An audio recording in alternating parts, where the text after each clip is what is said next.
Tiba-tiba 2026 awal ini Pak Oscar diserang, dijelek-jelekin sama akun anonymous. Kalau menurut saya black campaign itu adalah salah satu cara yang paling pengecut. Waktu itu ada perdebatan antara Peter Schiff pakai emas, langsung debat sama Chang Pencau atau GZ. Memberikan emas batangan ke Peter. Peter Schiff sendiri gagal memverifikasi bahwa itu emas asli atau enggak gitu. Try it. Yes, yeah, it's heavy. Is it real gold or no? Well, I don't know. I mean, is this what you're trying to? Let's see how it looks. Well, the color is a little. This is pure gold. My bracelet is pure gold, so the color looks a little off. Yeah. But I don't know. I mean, probably. Maybe it's not real gold. Saya akan jelasin mulai dari fundamental paling dasarnya ya. Karena kalau enggak orang kan akan terus skeptis tuh. Ya sama seperti internet lah, Coach. Jadi kita nggak bisa cuma belajar dari YouTube atau guru yang anak-anak muda yang kadang cuma pamer mobil mewah, apalagi yang sekarang lagi kasus, sehingga membuat nama blockchain itu menjadi rusak. Selamat pagi Pak Oscar, salam hebat luar biasa. Coach Chandra. Yes. Luar biasa. Wah, sehat-sehat Pak Oscar ya, sehat-sehat ya. Sehat ya, oke. Ini selamat tahun baru dulu, 2026, Happy New Year. Nggak berasa ya, sudah lewat 1 tahun ya. Nggak kerasa ya, sejak Bulan cepat sekali. betul sekali. Sejak terakhir kita bikin acara di Pelatihan Merdeka, apalagi setelah Pak Oscar tidak ngajar setelah 12 tahun, waduh, kemarin peserta cukup banyak dan rata-rata cukup puas dan diperkenalkan apa itu blockchain. Nah sekarang ini kan 2026 ini masih banyak gonjang-ganjing, tapi saya sedikit mau ngegosip ini sama Pak Oscar. Tiba-tiba 2026 awal ini Pak Oscar diserang nih. Wah, diserang, dijelek-jelekin sama akun anonymous. Itu sebetulnya kenapa ya kok di dunia blockchain kok banyak drama kayak gitu, itu kenapa ya? Boleh dijelaskan? Ya, mungkin ini nggak lepas daripada status Indodax kan saat ini sebagai market leader ya, market leader di Indonesia, dan kita menguasai market share yang cukup besar di Indonesia. Ya, mungkin salah satu alasannya kenapa banyak diserang ya karena semakin tinggi pohonnya, anginnya makin kuat katanya gitu. Nah, saya merasa bahwa siapapun akun anonim itu di belakangnya pasti berhubungan dengan market share daripada Indodax. Mereka berusaha untuk mengambil apa yang dimiliki Indodax saat ini. Ya, salah satunya adalah kepercayaan dari para member. Indodax punya member mencapai 9,7 juta member, hampir. Wow, 9,7 juta member saat ini ya. Itu artinya kan hampir usia produktif ini, kalau kita bicara usia produktif Indonesia ada 200 juta, berarti kita bicara 1 dari 20 orang pakai Indodax. Itu artinya kita dipercaya oleh masyarakat Indonesia.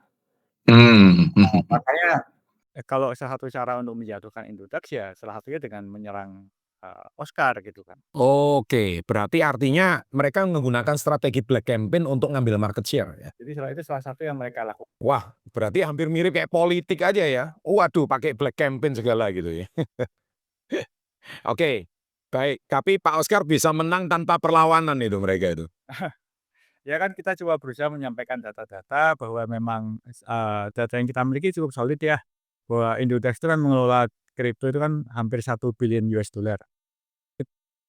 Kayaknya yang kita kelola ya, kita baru bicara uang kriptonya cukup besar. Ya jadi memang datanya seperti itu, member yang percaya kita juga hampir 10 juta member, dan makanya secara market share juga cukup besar, dan kita salah satu penyumbang pajak Indonesia terbesar yang melalui sektor kripto. Makanya kalau kita sudah bicara data-datanya seperti itu, mungkin itu yang membuat mereka berusaha compete dengan cara yang benar, dengan cara yang advertisement lain sebagainya nggak berhasil, kemudian mereka menggunakan cara black campaign. Iya. Bayangkan ya, kalau menurut saya black campaign itu adalah salah satu cara yang paling pengecut tuh. Iya, pengecut. Karena black campaign itu kalau memang akan mungkin bisa merusak reputasi, bisa merusak branding seseorang, tapi itu justru akan mengecilkan industrinya sendiri. Kalau tujuannya adalah sama-sama membesarkan industri, harusnya kita membangun industri ini dengan positif. Bukan dengan menambah negatifnya di suatu industri. Karena kita ini kan dalam satu kapal yang sama, yaitu kapal industri blockchain. Ya. Kita harusnya tumbuh berkembang sama-sama. Iya, iya, iya. Oke, baik. Itu sedikit intermezzo soal drama. Kan orang Indonesia ini suka drama, bukan cuma sinetron aja. Ternyata di blockchain ada drama. Pak Oscar, kita bicara soal kejadian viral bulan lalu, di bulan Desember 2025, di Dubai. Waktu itu ada perdebatan antara Peter Schiff, pakai emas, langsung debat sama Chang Pencao atau CZ, memberikan emas batangan ke Peter, dan Peter Schiff sendiri gagal memverifikasi bahwa itu emas asli atau enggak gitu. Terus CZ bilang kan, wah Bitcoin di blockchain hanya bisa diverifikasi dalam waktu 1 detik. Tapi pertanyaannya kalau beli Bitcoin di exchange, bukannya nasibnya sama kayak Peter Schiff. Nah, kita kan cuma bisa lihat angka di layar. Menurut Pak Oscar yang ahlinya blockchain ini, perdebatan ini gimana tanggapan Pak Oscar? Ya, saya setuju sama pendapat Coach Chandra tuh. Jadi kalau orang beli kripto di exchange, itu sebenarnya nggak beda dengan Peter Schiff, ya. Karena apalagi kalau exchange-nya itu nggak menunjukkan data kepemilikannya. Iya. Makanya kalau kita bicara di Indodax, dan saya tahu beberapa crypto exchange seperti toko kripto ya, saya nyebut kompetitor saya sendiri karena saya tetap menghargai. Mereka juga lagi mencoba melakukan POR. POR itu adalah proof of reserve. Itu untuk membuktikan bahwa crypto exchange itu punya aset yang dibeli gitu loh. Nah, itu adalah salah satu yang dilakukan oleh crypto exchange untuk membuat bahwa member itu beli apa, ada barangnya, dan jelas. Nah, ini sebenarnya pertama kali dimulai oleh CZ. Ya. CZ itu juga menyadari bahwa kalau banyak orang yang beli lewat crypto exchange, mereka kan juga perlu bisa melihat bahwa crypto exchange-nya itu ada kriptonya. Beneran ada ya. Jangan sampai seperti kejadian yang di event itu, di mana emasnya ternyata nggak benar-benar emas sepenuhnya gitu kan. Nah, makanya di exchange itu ada istilah proof of reserve itu. Dan Indodax salah satunya setiap tahun kita melakukan proof of reserve untuk membuktikan kepada setiap member bahwa setiap Bitcoin yang kalian beli itu ada kriptonya. Setiap koin nggak jelas yang kalian beli itu juga ada koinnya. Jadi makanya dilihat di proof of reserve-nya Indodax itu ada banyak koin-koin nggak jelas kan. Ya memang kondisinya karena member banyak yang beli koin-koin nggak jelas seperti itu juga. Iya, iya. Ini sering gini nih, saya ini sering banget bicara soal proof of reserve, bicara soal underlying. Ini selalu menjadi perdebatan untuk orang-orang yang usia 40-50 ke atas. Dia bilang kripto itu bohong-bohongan. Ya kan? Kalau saham itu kita masih bisa lihat jelas, masih bisa dipegang. Kita beli emiten, contohnya kita beli emiten jalan tol. Kelihatan fisik jalan tol itu ada. Kita beli emitennya Indofood contohnya, atau bukan Indodax ya, Indofood. Kelihatan ada mie gorengnya gitu loh, atau kelihatan ada gedungnya. Nah masalahnya kripto ini nggak bisa lah gitu loh. Ini yang sering kali saya suka didebat sama orang-orang tua. Nah ini tanggapan yang paling sederhana untuk menjawab orang-orang yang skeptis terhadap kripto itu gimana? Sama seperti kayak si CZ tadi didebat sama Peter Schiff ini tadi debat gitu. Kita menurut Pak Oscar gimana gitu? Coach Chandra ini kan pasti familiar dengan Nasdaq ya? Masih. Familiar kan? Nasdaq itu kan bursa saham tuh, Coach. Betul. Nah, Nasdaq itu salah satu yang menggunakan teknologi blockchain untuk pencatatan sahamnya. Nah, jadi kalau memang percaya dengan saham, karena saham itu dicatat, nah itu dicatatnya di blockchain tuh. Kalau Nasdaq sudah mulai melakukan hal eksperimen seperti itu. Oke, jadi yang mengcounter kripto itu nggak bagus itu dijawab dengan ini gitu ya. Ada jawaban yang lebih sederhana lain selain Nasdaq? Jawaban yang sederhana lain karena kalau kita bicara secara kripto ya, kripto itu kan kita bicara mengenai teknologi. Ya. Jadi kalau ditanya sederhana ya, kalau kita ingin melihat kepemilikan kripto ya kita emang harus melihat kepemilikan di blockchain-nya. Core-nya kan sebenarnya di blockchain-nya ya. Tapi orang sudah nggak percaya dengan blockchain-nya ya jawabnya agak susah tuh, Coach. Boleh nggak saya bantu jelaskan itu seperti ini? Ini mungkin sama-sama mengerti. Karena saya ini kan orang YouTube ya. Saya ini kan juga orang-orang sosial media. Sekarang kalau ditanya YouTube itu seperti apa gitu loh.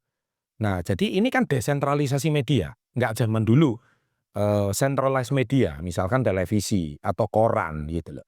Ya namanya decentralized media ini kan sekarang kita bisa membuat media sendiri, membuat konten sendiri seperti yang kita lakukan saat ini. Even kita pun saat ini pun bicaranya pun juga decentralized, tidak di lokasi yang sama.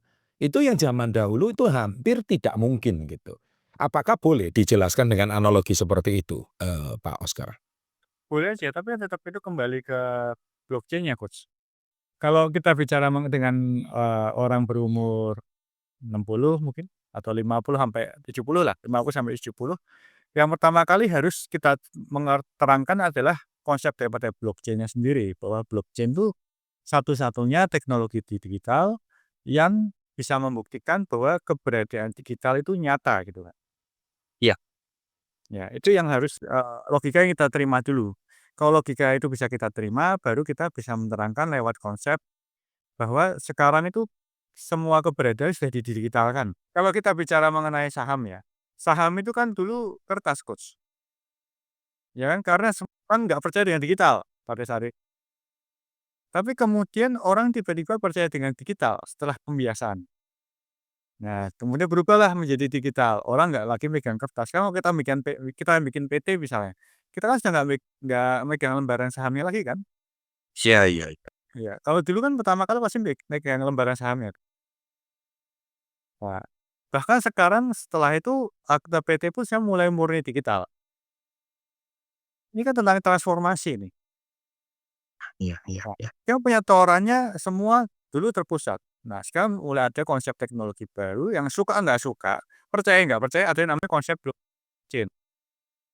Di mana ketika disampaikan coach juga terpisah-pisah, desentralisasi kan servernya. Jadi servernya sudah disebar, lebih aman. Nah, itu naik istilah blockchain. Nah, itu yang pertama kali bisa diterangkan. Maka tadi saya bilang analogi ya Nasdaq, karena Nasdaq sekarang servernya bukan terpusat, tapi sudah disebar ke berbagai server. Ini aja deh Pak Oscar. Daripada kita debat ya, orang ngomong, wah ini saham nggak bagus, kripto nggak bagus, kripto penipuan, kripto ini nggak ada underlying bla bla bla.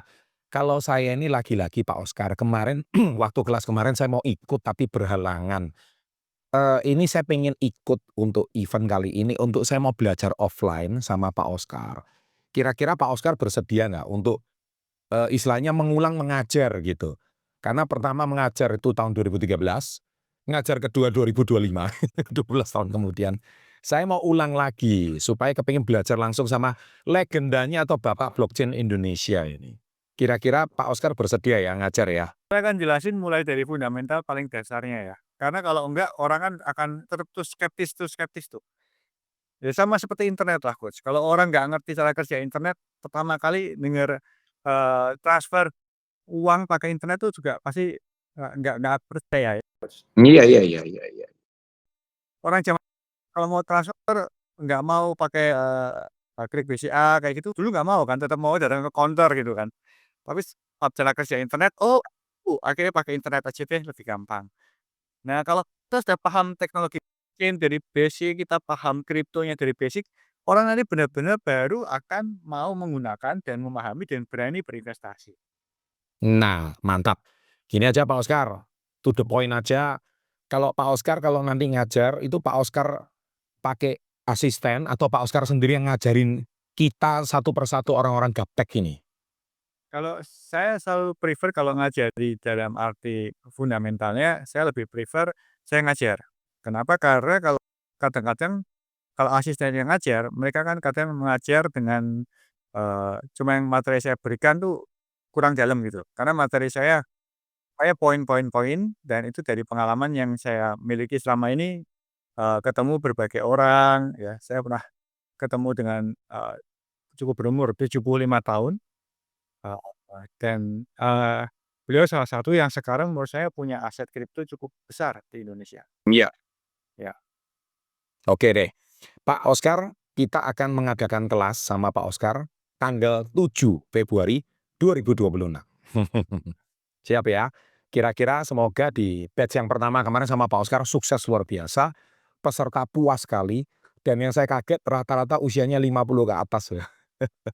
Ada satu kalau nggak salah pesertanya itu 80 tahun, Pak Oskar ya waktu itu ya, keren sekali.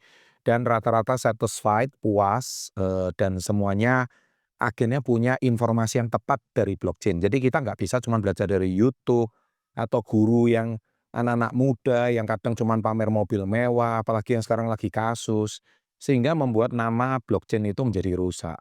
Lebih baik kita belajar dari seorang guru yang tepat, mengedukasi konsisten di Indonesia, dan beliau konsisten membangun industri kripto ini menjadi industri yang sehat dan patut untuk diperhitungkan. Pak Oskar, terima kasih.